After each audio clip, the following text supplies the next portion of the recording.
Hey, thanks so much for taking time out of your day to listen to this podcast. This is Local Rapport, where we sit down with the locals of Calhoun County, Texas. We get to hear their stories, their roles, and experiences. And for this week's guest, we hear from someone who's very dear to my heart. It is my very own wife, Melissa Flores. She took time out of her spring break because she's so loving and so supportive. And we get to chat. We talk traveling, relationship, a couple of other oddball things, but we get to sit down, and it was a very enjoyable experience for me, as I hope it will be for you. So I'm going to keep this short and simple. Let's now hear from our guest.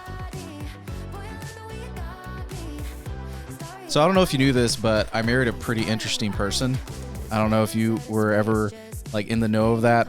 It's something I knew. It's something my friends knew, but I just wanted to make sure you were like on the same page as me. I know I'm an interesting person. Oh, okay. I know I'm a funny person. And you know you're a funny person. That's okay. Well, I'll give you that. That's funny. That's hilarious. You got me there. I can't. Okay, I messed up. I'm going to go ahead and retract that and not say that sarcastically. I'm going to genuinely say you are a funny person and you do bring humor in my life. Good. Just not the normal kind of humor that other people expect, I guess. Yeah, no, your humor's pretty straight. It's like, I would say you're laugh, punishing because of your use of puns, but that's okay. And for those that are just tuning in and wondering, you know, maybe there's some context needed. This is my wife, Melissa, and I have the pleasure of sitting down with her for this episode. And I'm excited because, for one, she does bring joy to my life. I do find myself smiling a little bit more, and she gets me, you know, happy to see the sunrise and that kind of thing, and all those lovey-dovey things that comes with being almost 5 years in marriage, right? That's very cheesy for you. It is? Almost too cheesy? Yes. All right. Well, we'll just have to let the listeners decide. All right. If it's too cheesy, feel free to leave a comment, and Melissa can let me know that on this day I was overly cheesy, kind of like the pizza I had earlier today that we had. I'm not going to say what restaurant we went to because, you know, we got to support local business, but I'll be darned if that wasn't the cheesiest pizza I've ever had in my life. You know, some people actually like having a lot of cheese on their pizza. That's true, but those people tend to be like not lactose intolerant, so, you know, makes sense. All right.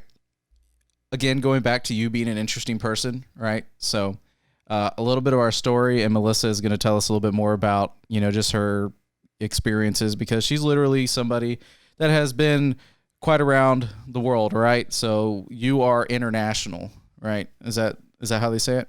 You're making me sound fancier than I am, but okay. Sure. Well, you've been places, right? You've been outside of Texas, all right? So, you know, you started the gate living outside of Texas because where were you born? In Colorado. Colorado, which I learned is Colorado, not Colorado. I've been calling it Colorado my whole life. You're from Colorado. I'm going to struggle saying that this whole podcast. Concentrate so hard every time. I do, because you make me nervous. I know you. Sorry. I can't say the state right, but you're from there, born and raised, lived there, and I mean that experience for you obviously nowhere near the waters as you are now. But I mean, for the most part, what are your thoughts when you look back at your time in Colorado? You know, I still consider it home, so I miss it at times.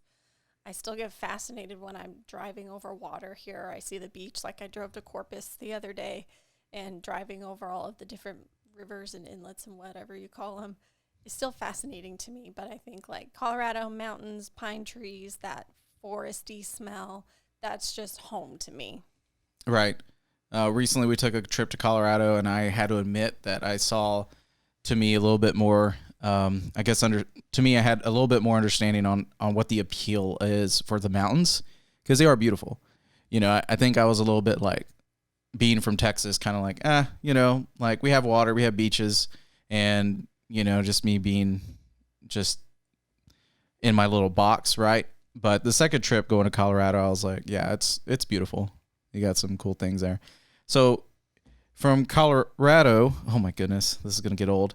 But while you were there, what was your first experience like leaving the state? Like, where'd you go? What'd you do? And how'd you end up there? The First time I left Colorado, I mean, I was a kid because my mom's family was in Texas and my aunt was out in North Carolina. So I just grew up as a kid going and visiting them at their homes in those couple of states. So I've had, for as long as I can remember, I've been visiting West Texas, which I know visiting West Texas doesn't sound like a whole lot of fun, but when your grandmother's there, it's better. Yeah, when you got family, it makes the trip worth it. But other than that, when I was a kid, we were in 4-H and we did rabbit judging shows and all that stuff. And so we would travel around the states to go to different shows. And so I remember, we went to Kansas and Illinois and California just to participate in all these different regional and state showings. So even as a kid, my parents still tried to make sure that we saw something outside of our home box. Yeah. And you think like that gave you a little bit more of like an open mind when it came to like, all right, this is where I live, but I would like to see other places, even places that aren't even in my country per se. I think it helped me when I decided to move away. Okay. I think, that desire to travel is there for a lot of people, but for me to take the step and move 750 miles away from my family initially, at 18 years old, that wasn't easy, but I decided, to just make that jump and see what happened. Right. Your main reason for leaving? To get out. It wasn't to go to school. It wasn't to pursue education. You just wanted to get out of your town. Okay, so I was an 18-year-old who definitely had that mindset. I grew up in a small town, and you know how a lot of teenagers are. They're like, oh, I got to get out of here. Now as an adult, you're like, oh, this is a small town. This is nice. This is where we want to settle down. But I didn't have that mindset then. I was like, let me get out of here, get away from my family, just go do something for myself. So yes, I left Colorado. I came to Texas so I could go to university and study for education and get my degree. Yeah.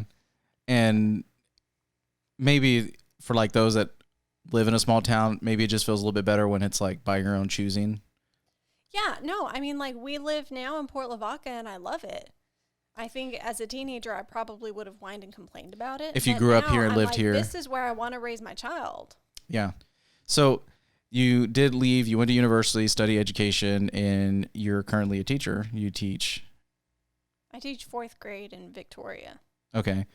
And you've been doing this for like how long now? This is my 7th year. Isn't that weird to say? It is. Yeah. Every year I keep counting. I'm like, when am I going to start losing track? But each year has been its own wild ride.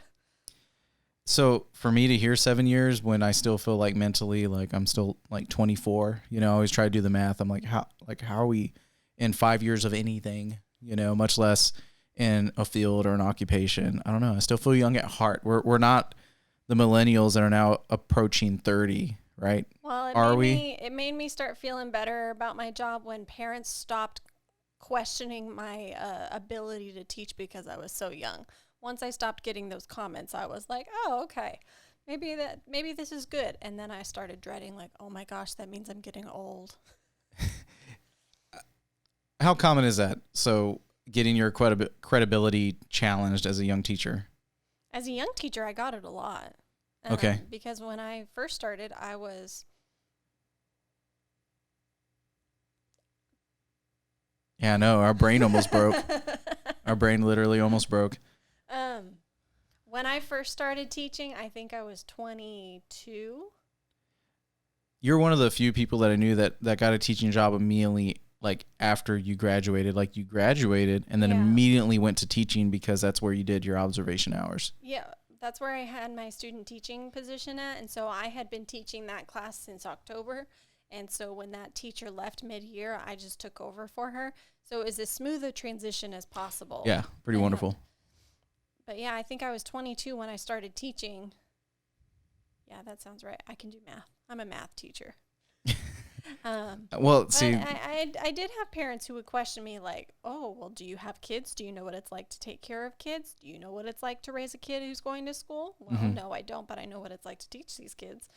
And so that's your zinger. That was hard that you had to keep to yourself. Yes. Yeah. When you have to keep your mouth shut because there's only so much you can say and you have to keep it professional, obviously. But it was hard having parents question my authority or question my training, my education, saying like, are you sure you're qualified to be doing this? That's hard, especially for somebody who's just getting into the job. You already have enough second guessing of yourself without having somebody add to that. Yeah. So you've been teaching for so many years. You're currently a math teacher, and it's in another county right now. So, I mean, right now you're teaching in Victoria County. I guess I won't say any more details than that. I'm not sure how much more than that you're comfortable sharing, but it's been great to see you still pursue that passion even after moving once again, right? Because you initially started teaching in Waxahachie, Texas, and so for those that are connecting the dots here, we met at university, right? But we were that awkward, like, we had many mutual friends that were kind of like, okay, will they, won't they, as far as us ever dating, because we stayed friends while I was on campus, and it wasn't until I got to a point where I could no longer afford to stay on campus that I needed to work basically full time to continually pursue college, moved down here, and then you and I started dating because that made sense to start dating after living 5 hours apart. That's what, every sane couple does, I guess. Yeah. It's like, let's just wait till we're actually, instead of being across campus, we're across Texas, and let's, actually make dating a thing. Yeah, it certainly was not the easiest route, but we made it work. Made it work. You love me so much that every now and then, we'd make a 5-hour trip. You would drive down here, and vice versa. And, one thing led to another where we got engaged, then we got married, and then you ended up down here. And how hard was it for you to get a teaching job going from Waxahachie to Victoria? I say maybe it sounds cocky, but it wasn't very hard. Okay. I had several interviews, and I found a school that I liked. I found a campus where the culture just seemed to fit. And so I really liked that campus, and I accepted the job there and just immediately got started. It's funny how things work, because I'm sure we can share the story. You actually interviewed with Calhoun first, just so people know. Yes, I did. Yeah. So here's the funny story. So for those who are like, wait, you guys live in Porta Vaca, why is she not teaching in Calhoun? So I did. I interviewed in Calhoun. So, okay. My first teaching job in Waxahachie, I didn't apply for any other jobs other than the one at the school I student taught at, because I applied specifically for that position, and I had a pretty good feeling that I would get it. And if I didn't, then I still had time to apply for more jobs or be a substitute or whatever, because I graduated mid-year. So that was my only interview experience. And so when I moved down here, I interviewed in Calhoun. And so the way that it works when you're getting hired on as a teacher is the campus that wants you, they have to recommend you to the school board, and the school board has to approve it. I didn't really understand how that process worked. And so what happened is I thought the people that I interviewed with said, like, we would like to recommend you to the school board. But to me, I didn't understand that as being an official job offer. That sounded like, okay, this is step one of a multi-step process. Yeah. And when I went and interviewed at the campus that I originally went with in Victoria, they straight up told me, we want to give you this job. Are you willing to accept it? And so to me, being a newbie and not really having a clue what happened or how any of this worked, I took the job offer that I knew I was secure in. Yeah. And don't blame me. Unfortunately, that may have burned some bridges with some people in Calhoun. That was just my inexperience talking, really. Well, if it's my understanding, okay, maybe you can elaborate a little bit more, but I thought you got a call, right, after you had accepted the job at Victoria, and they then told you they were interested. Yeah, they called me. Actually, they were about to call me, but I called them to tell them, hey, I've accepted another position. Please, don't worry about recommending me to the school board. I thought I was going to be doing them a favor. And you are funny. The principal called me back. She was like, wait, we thought you were taking this job. And I just, oh my gosh, I could feel the color draining from my face. I just knew I had screwed up. And I was like, I didn't know that I had a real job offer. I didn't know that. You didn't. Yeah. And I remember during that time you told me you're just like, yeah, I'm not sure where that's going because like they didn't give me any like clues at all whether or not they were going to pursue me or give me a call back. And it's worth noting that this interview was like back in April, which isn't super common for job interviews to be filled right away. And so I had to wait it was more than a couple of weeks. It was more like a month that I had to wait before I even got to call that other school back. Yeah. So it was a learning experience for somebody who had no clue what the interview process was like. Yeah. So hopefully, if there's a future educator or anybody who's just new to the whole interview process, it encourages them to ask questions. Clarify if you're getting a job offer or not, or if there's more steps you have to follow. Yeah, that's good words of wisdom there. So for those filling in the blanks, obviously Colorado, Texas, we met at university, about 5 hours away in Waxahachie. We got married. You moved down here. You've been settling roots down here. But, even before touching the fact that you're a mother now, you've been a wife for almost 5 years.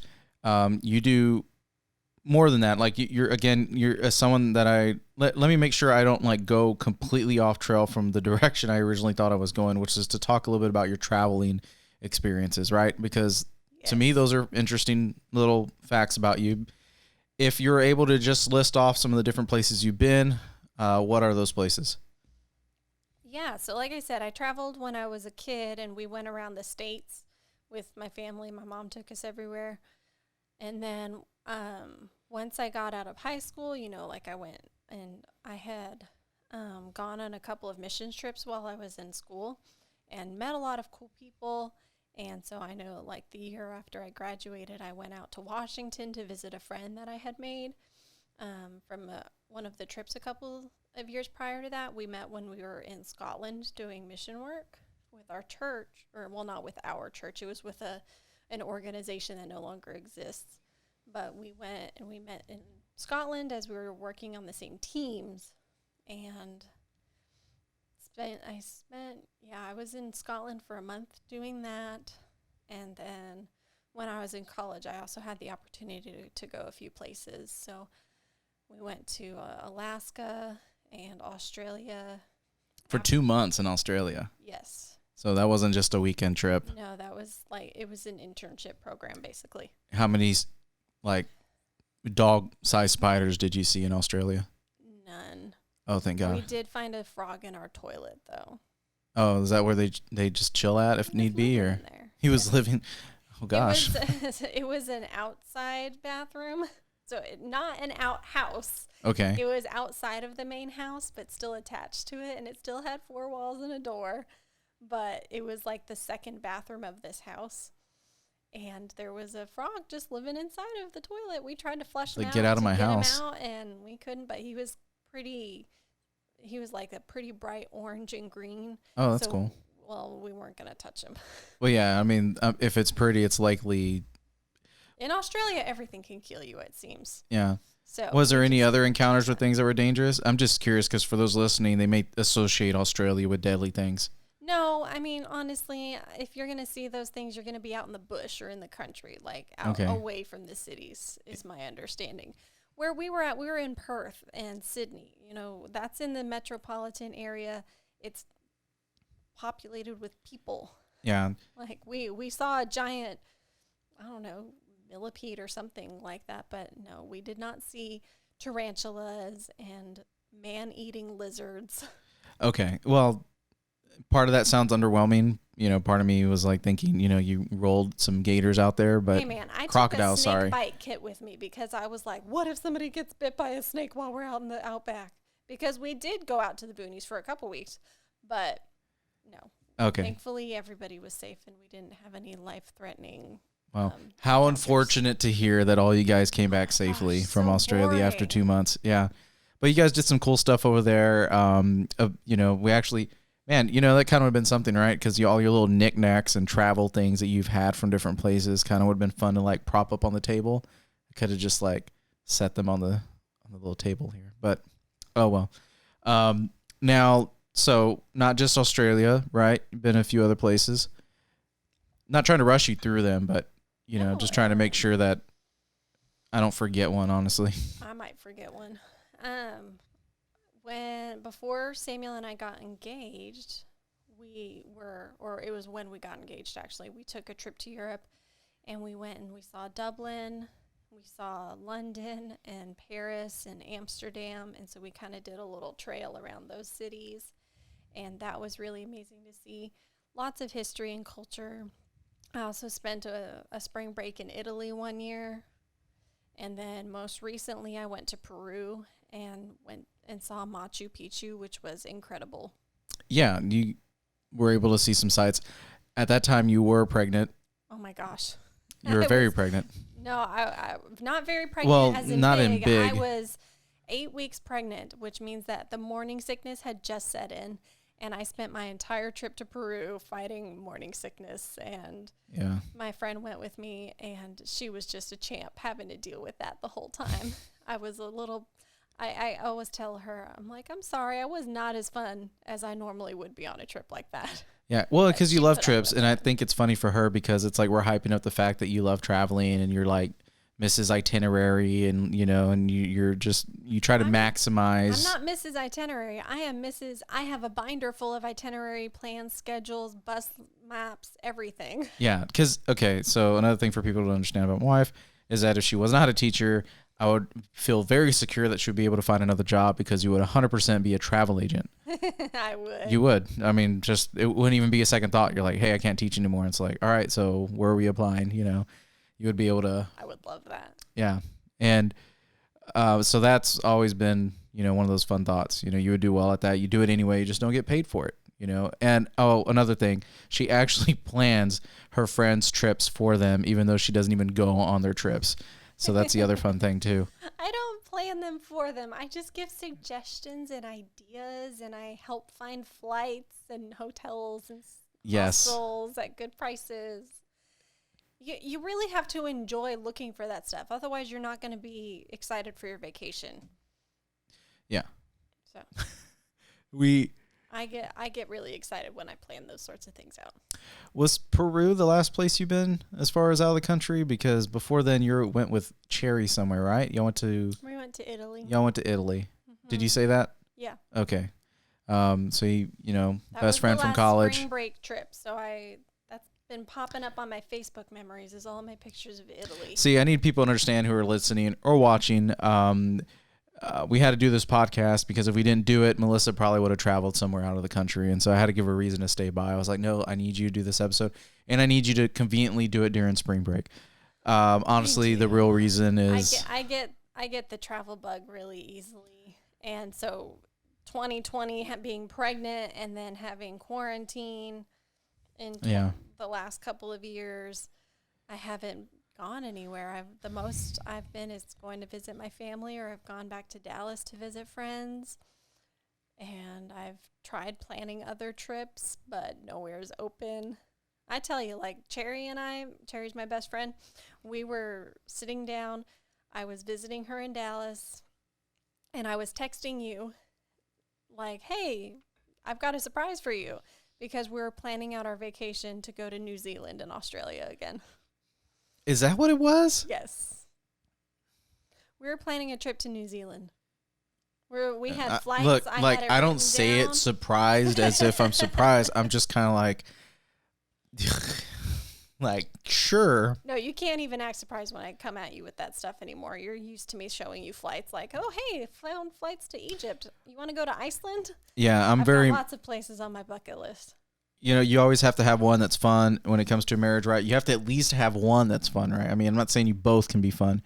And the other, when you have one that's fun, the other one has a little bit more leeway in being a dud. And I'm a little bit more of a stick in the mud. Like, you know, I enjoy tech. I enjoy like physical things. As far as like, if it were to spend money on something, I'm very like, oh, look, this is going to get X amount of uses because I'm going to get to keep this thing and, you know, and whatever it may be. But that's exactly why you didn't go to Italy with me, is because Cherry that was work related, but I justified it. You had the chance to go to Italy, but instead you wanted to spend the money on buying a new TV. Oh, yeah. So you spent your money on that. and I spent my money on a trip. So back when I worked at the plant, so people don't think that this is something that is going to fly today as far as me now working in full-time ministry. This was back when I worked at the plant, and, you know, we had some fun money this year, and, well, Melissa was wanting to go on a trip. This was not the trip we were planning for our anniversary, so this was more of like, hey, look, you know, if you want to do this thing and have fun with Cherry and, you know, go have fun, that's great. And I used that as leverage to upgrade the TV that we had. I was like, hey, look, you know, like if you're going to go do this and like I'm kind of strapped with my time and, you know, I really don't want to ask for the days off here too just because of the timing at all. Like, you know, I would like a toy, and it happened to be a nice TV that we still have to this day. Still working. It just has this weird little annoying smudge on it now, which for those who are looking into getting OLED TVs, they're really nice, but apparently, you know, some of them can just show some really weird colors. But do we want to go into, I don't know, what were some things that stood out to you with the I don't know, did you have something funny? You had this little smirk. Is it my rabbit trails? Yes. Okay. All right. Well, I'll get you talking then so I don't rabbit trail too much. The trip that we had, right, to Europe. All right. We got engaged. We did? We got engaged, yeah. So at the tail end of the trip, I couldn't wait any longer. So I don't know if you want to hit all the embarrassing doors. Yes, No, like I'm scared. We were in Paris, and the only rule was that you were not allowed to propose on Cherry's birthday. And so you wanted to do it while we were in Paris, but you couldn't do it the day we went to the Eiffel Cherry Tower. told me this rule. I was not telling you I was going to propose. Obviously, I mean, it easily could have been guessed. No, you told me afterwards that you couldn't propose on her birthday. Because your friend said not on my birthday. And we did this whole trip in a group of 4. It was our friend Eric and you, Cherry, and me. Yeah. And so you just chose, it was the last night. No, I think it was the next to last night. Next to last night. Because you wanted to spend an entire day with me engaged. But that night, it was the day that we had gone to the Louvre. And then afterwards, it was in the evening after dinner and everything. And that's when you proposed. So this was a really cool experience for me because for myself, it was my first time out of the country, right? So if it wasn't... first time on a plane. It was my first time on a plane. So it's 2015. That was the year I got engaged. And we got married 2016, right? So 2015, we did this, and it was really cool. So I was able to go out of the country. We stayed a few days in Dublin. Really fun experience. Very beautiful. So Dublin, Ireland, right? Ireland is very green. It's beautiful. It's where they filmed Braveheart. There was a place that we got to see out in the country where they did some of the scenes. We got to see some really cool stuff there. From there, we went to Amsterdam. Amsterdam was actually like the most fun that I had, I think, the whole trip, just because it was a very cool place. Believe it or not, I actually kind of thought some of the things that Amsterdam does makes sense, and I feel that's a very controversial take because a lot of people think weed and hookers and that kind of thing, or the red light district, or whatever it may be. It gets a very bad rap for some very controversial things. Totally get it, but my humble perspective, I see a lot of healthier people there, at least for the people that aren't like having mental health issues and breakdowns. Because everybody dang rides their bikes. And I'm not saying I'm a bike rider, I would have a good time. I would probably hate it there, but I'd probably significantly lose a ton of weight because they really do. Like, there was people who were 80 years old that looked way more fit than me, because at that time I was jogging, and I would actually, you know, I could run 5 miles, 6 miles straight. I was very in shape, you know, hence wanting to, you know, pursue Melissa as my wife, and I wanted to be very fit and, you know, do the whole like, hey, you know, I'm going to be around for a while, I'm in shape. Well, even me being able to run multiple miles, there was people who were well into their age riding bikes. They looked healthy, they would jog, and it was really cool. Some of the things they did there was cool. I think we were there while there was like a beach volleyball tournament that was being held there. Mm-hmm. That was fun to see. So all this to say, like, those were new things for me. Obviously, you kind of had this, like, been there, done that. Not that it wasn't interesting to you, but what I mean is, like, you were very, okay, hey, we got to figure out the trains, the transportation, anything like public transit, the ferries, things like that. Like you and Eric, our friend, were very like doubled up. Like, okay, we're going to make this work out. I feel like Cherry and I were more of the like, hey, we're just having fun. Like we can get lost, but we're going to be having fun on the ride. Yeah. And especially when we were in a place with a new language barrier. Yeah. Trying to make sure that we didn't like end up on the wrong side of town or, just completely lost and turned around. We had to, I'm very particular about that kind of stuff. I want to know where I am. I want to know where I'm going. Mm-hmm. I want to have a plan of where I'm going to eat. It sounds crazy, but I want to know, okay, I don't necessarily have to have my alarm set for a specific time, but I want to know these are my options for where we're going to eat breakfast. This is what we're going to do after that until lunchtime. Yeah. When I travel, it's really just me taking up space in between eating because I like to eat everyone's food. Well, there's a lot of options over there. It's pretty cool. Well, one evening while we're in Amsterdam, you let me have the reins, and you had to trust me that we weren't going to get lost. Yeah. That was so scary. Yeah. There was probably not 1 second that you felt completely comfortable. You were probably stressed out of your mind. I was having an okay time. Well, they were like, hey, why don't you guys go out and have a date night? And I was like, what? I wasn't prepared for this. Yeah, you didn't put that on the itinerary. And there was a time where I just, on my notepad, I had like an iPhone, right? So you have your notes. And I just was like typing in street names as we were walking places because I wanted to make sure that I didn't forget going back. And at some point, like, where are we going? Do you know where we're going? Do you know the way back? Are you lost? How do you know where we're supposed to go? Are you sure that it's this way?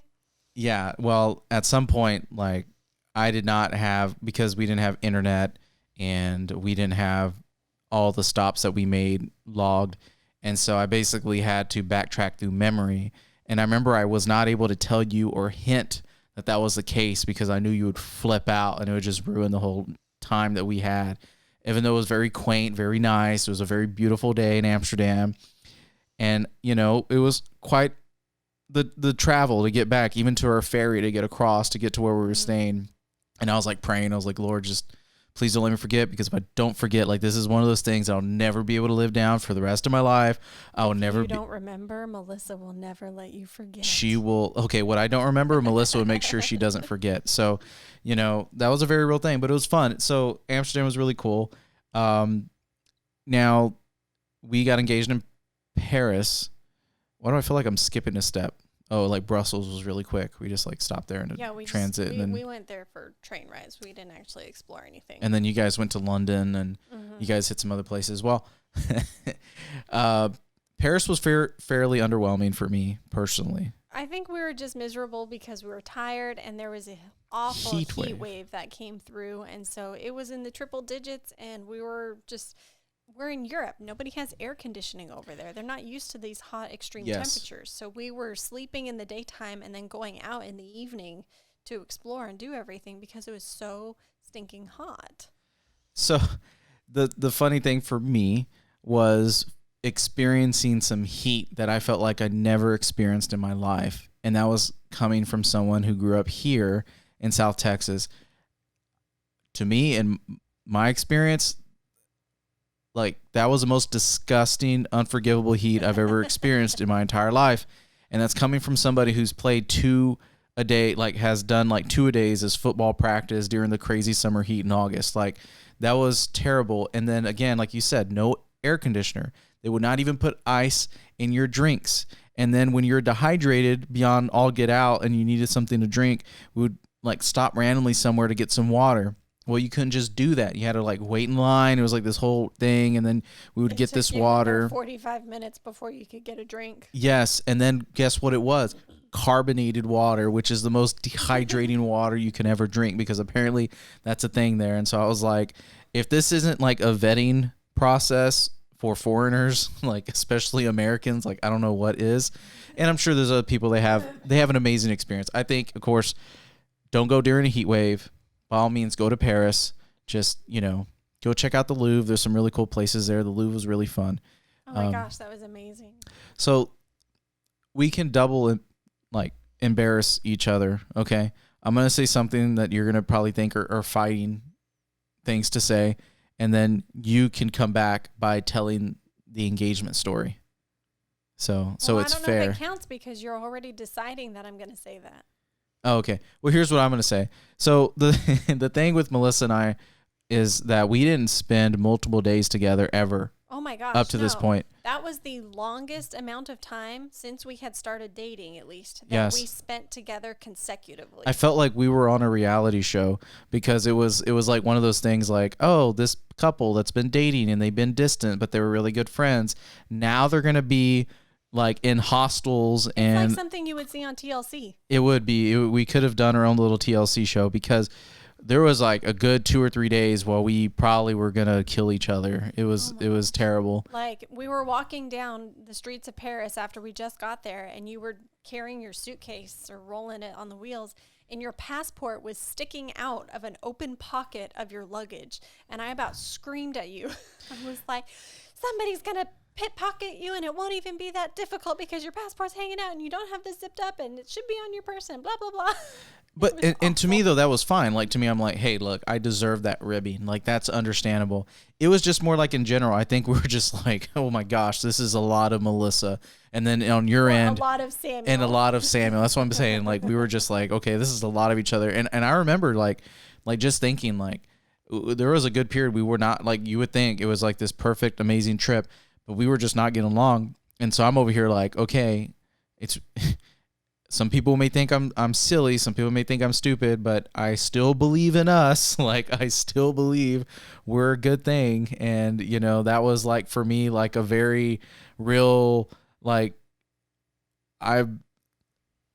for me, there was no going back. Like it's like, I totally saw you as my future wife.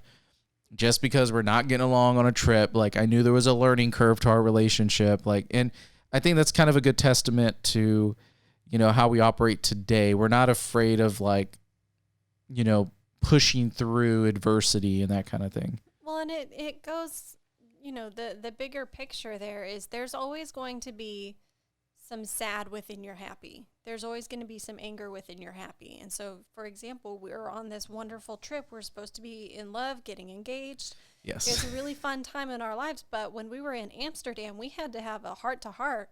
And that was really difficult for us to do at that time because we were just at each other's throats. But we had to have that sad in the middle of our happy time in order for us to grow from it and figure out, you know, like, hey, this is really what we want. Then what are we going to do to make it work? Yeah. Because in my little idea of how I thought all this was going to go is that, man, every day is going to be an adventure. And I got this ring that I'm trying to hide that is hopefully not going to get found in security and spoil this whole thing. And then I was met with this reality, like, man, we're just like not jiving today. We are not getting along. Like, what is going on? Like, what is wrong with me? Because, you know, the little brain farts I was having that probably made me look really dumb as a traveler. And, you know, like you just listed one. And yeah, and just in general, just like feeling like we weren't in sync. And so it was all building up to this, like, okay, I know I'm going to pop the question. And eventually, you know, I never for 1 second thought I wouldn't do it. So like, it wasn't like it was so bad that I did, but it was kind of like, okay, I'm going to propose, but we're going to have mad premarital counseling like before we get married, just to like remind each other that like we're on the same team. And, you know, when we were sitting down and talking, you did ask, because we had discussed marriage before, obviously, you know, marriage should never be a surprise. That's some very good words of wisdom there too. Proposals can be a surprise. The marriage and the whole thought of it should not be a surprise. Okay, just FYI for all of you folks out there. So we had talked about marriage before, and so when we were in Amsterdam, you were like, "Hey, I still need to know: is this something on the table for us, or is this just the end of us?" You didn't put it quite so bleakly. Yeah, maybe not so bleakly, but like it was obviously you can tell like. We actually need to talk through this and not ignore it. Are you pulling up your notes? No. Oh, okay. I was trying to remember. I'm like, did we write something out? No, I just figured. Keep going. For those who are listening, Melissa's just pulling up her phone looking for something. So for the awkward pause, that's all that is. But yeah, and you know, we thankfully worked that, and I didn't propose to you by the Eiffel Tower. I wasn't overly cliche because I need people to understand out there. And there is so many people at any given location, especially if it's touristy. If you were to step down and tie your shoe, you would get clocked with an elbow to your eye. And, that wouldn't be fun. So I was already imagining myself getting down on one knee to propose and then like someone just swinging their bag, hitting my head, or like getting jabbed in the eye, or like. It would turn comical really quick. It would turn very, very comical. Very bad. And there's people just everywhere trying to sell you something. And, you couldn't even go anyway. That you're going to make me go on, not you, but I'm going to go on another rabbit trail. But to hone back, thankfully, we had the opportunity, and I didn't know if you wanted to share that part because I kind of put us on the spot a little bit getting with some of the personal details there. The good news is that I have never regretted the decision to move forward with proposing and taking that step and us getting married.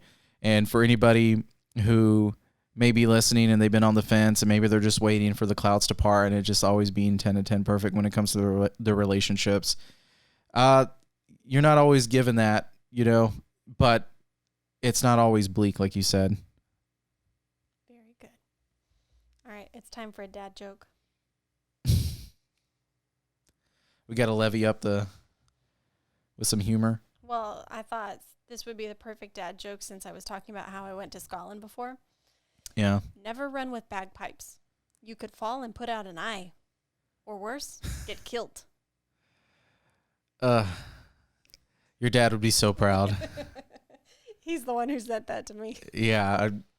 So Melissa, again, the apple sometimes doesn't completely fall far from the pun tree, but Melissa's dad loves to send her puns almost on the daily, and she receives dad jokes from her dad, fittingly. And here's one that's very true to the culture that we live in now. It's a new pickup line. Hey, are you Gorilla Glue? Because I can't get you out of my head. I missed this. This went over my head. You don't know about the people or person putting Gorilla Glue? There's people putting Gorilla Glue in their hair? Yes. Thankfully I didn't know that. Why is that a thing? Why is it that common that jokes are being made of? I tried not to look into it too much because it's just disappointing to see that human beings do that sort of stuff. Okay. But I just know that it was meant to be discussed on the internet. All right. Quick question. Is it a dare? Is it a challenge? Is it an accident? I don't know.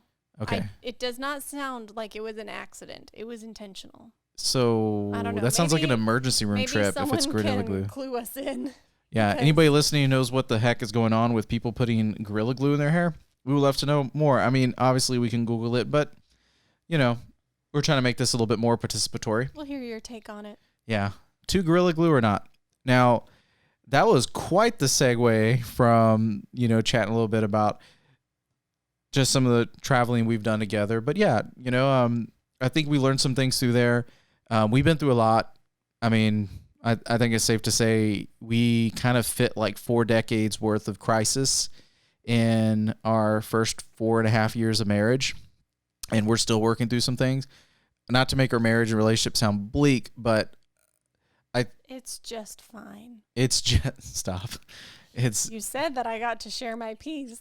Oh, okay. Is that the one you want to go with? Okay. This is what I'm going to go with. So after Samuel proposed to me and we're going back to our hostel because we don't stay in hotels. We're cheap. We stay in hostels.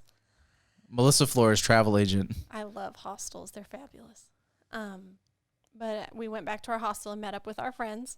And we're like, yay, we're engaged. This will be good. And my best friend, Cherry, she brings up, she's like, that's really good news, guys, because honestly, I've been a little worried about you the last few days. And Samuel's response is, it's okay. We're going to be just fine. Just fine. Almost sounds like a cry for help. And Cherry responds with just fine. Only mediocre. That's what we're shooting for. Yeah. So it was this little inside joke that's followed him and haunted him through the years. Yeah, I mean, not terrible, but we're fine. So now that you made it out of Europe with a ring, again, we talked about you. Yeah, you can flash that ring. We've talked about you going to multiple places, but I mean, out of all of them, I mean, what's been your favorite?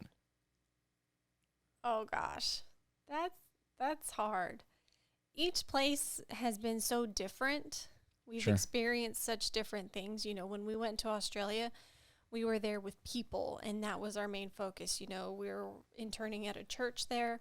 And so our primary focus was building relationships with the people that we lived with and that we saw and worked with every day. And that was really wonderful. Just getting to build that up. We also spent a couple weeks out in the boonies, out in the bush, where we got to learn a little bit more about the Aboriginal culture, and that was fascinating. This is harder to answer than I thought it would be. Sure. I think it would have to be just for travel, like vacation wise. I think it would have to be between Italy or Peru. Both places were just absolutely beautiful. I loved seeing all of the different vineyards in Italy, and just such good food too. And I am a foodie. I want to eat everything in sight all the time. Frustrates me to no end that you can be a foodie. We both can be a foodie because I wear the consequences of being a foodie a lot differently than you, which is nice. Good for you. But I'm going to take that as long as I possibly can. But when we were in Peru, you know, I said we went to Machu Picchu, and that was fascinating to see. You know, once we got up there and actually seeing the ruins, when I say once we got up there, once we traveled there and then had to ride the train in because you can't drive up in there. And then there's these giant buses that are taking you up this very terrifying, narrow little cliff road that's going back and forth up the mountain. yeah. And it was just beautiful. It was beautiful. It really makes you appreciate everything around you, all that creation. Yeah, I would have to say it's one of those two places, either Italy or Peru. I can see that. And after you've been to either one, right, like it's going to probably be your favorite for maybe one reason more than the other. It's going to have its own appeal, of course, but until I go find somewhere else. What's your favorite place? The next one, right? Yes, really. You're going to be the Tom Brady of traveling. Like, what's your favorite place? The next place. So this week was spring break. You didn't travel, but you did a couple of things this week that weren't too shabby. You got to hang out with some friends Monday. What did you guys do on Monday, and what was the occasion? Well, I'm going to call it travel because I realized that I thought I had been to Houston, but I really hadn't. You know, if before this past week, if somebody asked me if I'd been to Houston, I'd be like, oh, yeah, I've been there several times. And the more I thought about it, I was like, wow, I've really only been there driving to and from the airport. That doesn't really count. Yeah. I guess it just never occurred to me, like, I've never actually explored Houston area. So, no, I have not really visited Houston. But on Monday, we went and we visited Houston. We went to a place called the Color Factory. It's like an interactive art museum, and that was a ton of fun. 10 out of 10 recommend. And we went to, like, the Water Wall Park, and we explored there. I got yelled at for trying to climb a tree, even though there were no rules posted saying that you could not climb the trees. Trees are nature. I think anyone should climb them if they want. You're like, this is the way. That's the hill that I'm going to die on. It's climbing trees. And then we had breakfast at, what was it called? The Breakfast Club. And that place was delicious. It's on a recommended place on like TripAdvisor and all those different sites. But yeah, that was the first time that I've really actually seen stuff in Houston outside of just driving through it. Yeah. And I think for those who are around this area, I mean, Houston may be one of the areas that they're more likely have gone to. But, you know, again, for you making that intentional decision to actually enjoy what's in Houston instead of trying your best to get out of the dang traffic, it's a different experience. Yeah. And then you didn't just do that, right? You got to hang out with some friends. You know, you had some girlfriend time away from the baby. As a mother, you got to, not that you obviously don't want to spend as much time as you can with your son. I think we can all admit, mothers can relate. Sometimes you just need a break, you need a breather. Yeah, you just need time away to be an adult and with other adult people, with your girlfriends. You know, you need time away, and that's important just for sanity's sake. So we did that, and then I also got to go support some of our students at their powerlifting competition, their state championships. And I had never been to a powerlifting competition. Like, we don't even have that in Colorado. We have wrestling. So Some wrestlers. I had no clue what was going on. I knew that there were 3 categories. They had kind of explained to me beforehand, we do squats, we do bench press, and we do deadlifts. Yeah. But other than that, I didn't know anything about how they scored them. I don't know how many judges there are. So it was really cool to see and watch our students as they're just doing these incredible feats of strength. I mean, see these little girls lifting 3 times their body weight. It's wild. It's insane. I look at them and I'm thinking, you're the size of a twig, but you could snap me in half. Yeah. I don't want to get on their bad sides. But it was really cool to see. And, go Calhoun taking that state championship. Yeah. Their 14th state title, brought it back home. They're kind of selfish that way with the state title for powerlifting. They don't really share it with anyone else, especially Calhoun not the girls. Yeah, Calhoun girls did such a good job. There's at least 3 that we have that, go to our church, and they all placed.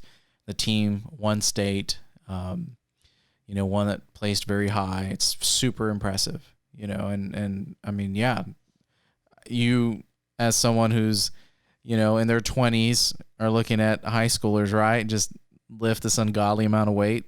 It's pretty weird. Gosh. Yeah. Just trying to think about squatting 315 pounds makes me sick. Yeah. I mean, I'm like, I can bench or I can squat with the bar.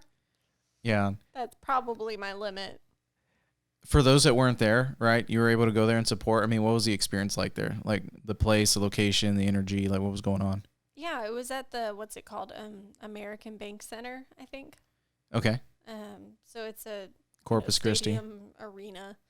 And it's just good energy. Everybody's cheering on their people, but you can hear support and you can hear when people are impressed with other lifters, because it's hard you can't look at somebody and be like, not cheering them on. Yeah. When they're down there doing these incredible things.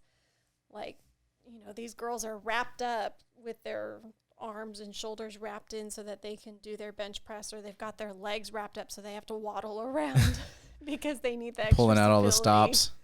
Oh my gosh. It's just impressive to see. Yeah. I didn't know it existed. Hey, we love our Calhoun students, and it's so cool to see them do and I mean, that's something that I would love to have a couple of them on here as well, just kind of go into detail. I mean, what that year in and year out experiences with them. And so I'm glad you're able to go support. There's a couple of questions that I have for you before we go, though. All right. Maybe 3. But can you tell me why a tennis ball is fuzzy?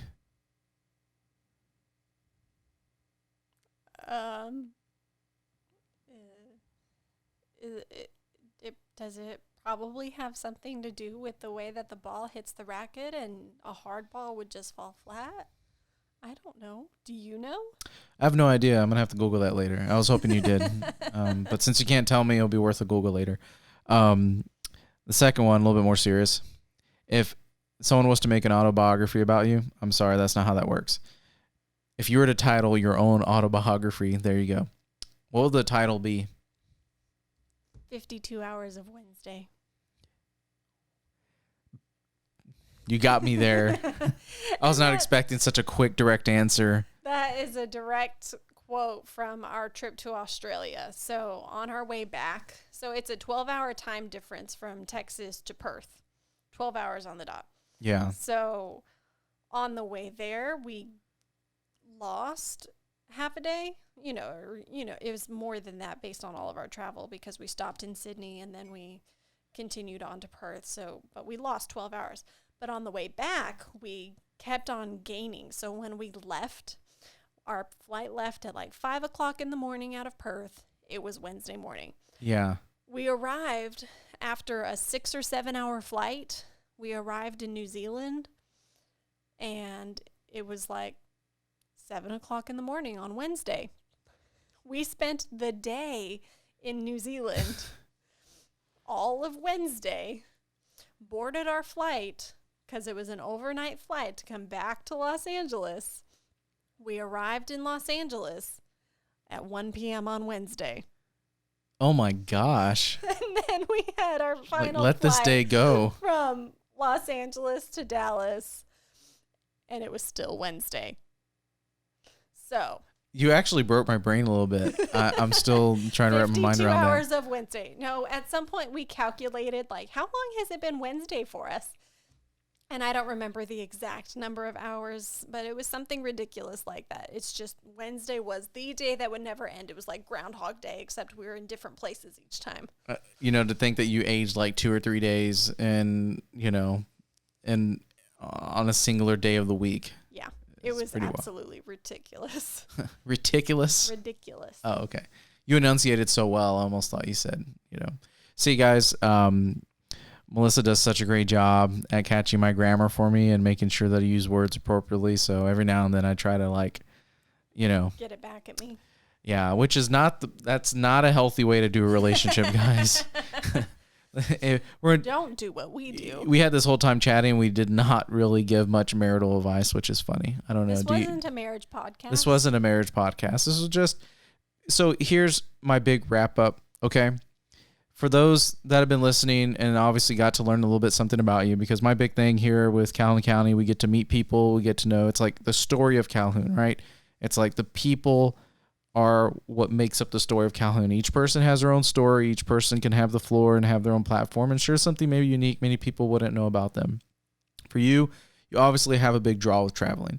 Now, for those listening that have been on the fence, right? You grew up in a similar small town. They also grew up in a similar small town. They just can't seem to make that step to go outside the state or maybe venture out and get on a plane and leave the country. Like, how would you encourage them to just do it and make that step? I mean, it sounds a lot simpler than it is, but you just have to do it. I mean, there is so much out there to see. There's so many different cultures, all these people to learn about, all of these history, just historical places to see. So much, like traveling around Europe and seeing all of the architecture is interesting.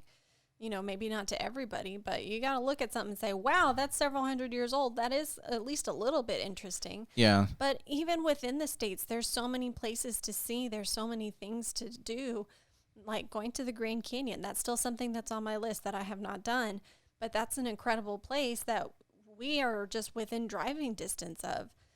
And so the best advice I can give is just set aside some money and look for those deals. Always try to fly on a Tuesday or Thursday. Right. And then you've got to do it. Don't be afraid to go, even if it's by yourself. Clearly make good decisions when you're planning out a trip. But you've got to take some risks. So you said take some risk. One of the words that you threw out there was money. Now, that can be a huge barrier for people. Mm-hmm. And you've kind of threw in there that you say buy tickets on Tuesday, for Tuesdays or Thursdays. What was that? Yeah, so there's studies for when you should buy flights and tickets. And the last ones that I read, this may be outdated, so do your research. Do your research for everything, honestly. That's the planner in me. But most people are free on the weekends, and that's when they buy their tickets, so that's when prices shoot up. Right. And if you buy them during the week, the tickets are usually a cheaper price because, honestly, plane tickets change every day. But then you also want to fly. Flying out on a Friday or a Monday is going to be more expensive than flying on a Tuesday or a Thursday because that's when people are going on either weekend trips or business trips. And so the flights are more expensive then, they're busier. Yeah. So. And for many people, that may not be common knowledge because a lot of times we think of a trip, we think of the big trip like Disneyland or like some kind of family vacation, and we see how much money that can sink into anybody's yearly budget. And so like when you bring up international traveling, you can easily just go like, well, that's never going to happen. One of the cool facts, what's that? Okay. Oh, just one of the cool facts, the trip that I went on with you guys to Europe, what was it, like $1,300 out of pocket? Mm-hmm. It was ridiculous. Like I went to 4 countries, got to hang out for like 10 plus days, do a lot of cool stuff. With food and everything while we were there, it probably came out to $1,500 or more. Yeah. But the initial cost of the flights and the hostels Round trip was around the $1,300. And that's the other thing. Don't buy your flights the first time that you see them. There's so many different options for how you can track these flights and watch them to see how the price fluctuates. And these sites will tell you, you know, this is a good deal. This is not a good deal. Like, maybe wait another day to buy your tickets. You know, don't buy them on the first go around. And if you can, buy them 3 to 6 months out. Because if you go much longer than that, the ticket prices tend to be up higher also. So you want to be in that sweet spot. Yes. And that's really good. And maybe you have a couple other tips, maybe? I don't know. I just want to, while you're rolling, you kind of seem to be on a roll here. Don't leave your passport in a pocket on the outside of your luggage. That is crazy. Who would do such a thing? Especially unzipped. Keep your passport on your person. And leave a post-it note on there that says, "Take me." You're fired. Well, I hope that there could be someone that maybe they're on the fence and they make the trip and the decision. For me, it was worth it. You brought that sense of adventure for me in my life, right? The very materialistic person like myself that likes to have something in the hand. You know, you told me and shown me through your actions that sometimes it's the adventures that you take and make along the way that are truly priceless. And, you know, it's been a cool thing. Obviously, you I'm not going to make the whole, like, you drive me crazy joke that some people say about their spouses, but no, you do take me for a ride, you know, and I don't mean that in a negative way. I just mean that, you know, you make life happen, and, you know, and I've been grateful for that. It was good to have you on, and thanks for taking the time to share with us some of your traveling experiences. You're welcome. You're welcome. And you're so humble too. I love it. Yeah. We're going to go ahead and wrap it up, guys. I'm glad you listened, and I'm really grateful that I was able to have my wife on. And you take care. Same thing to all those who joined us in. I hope you guys have a great week. Thank you. Got me upside down, spinning around you. Wanna taste the clouds, dance with the moon. Take a trip around your body. Boy, I love the way you got me. Starry-eyed, got me starry-eyed. Couldn't fight if I wanted, flying to places that I never thought I could go. You and me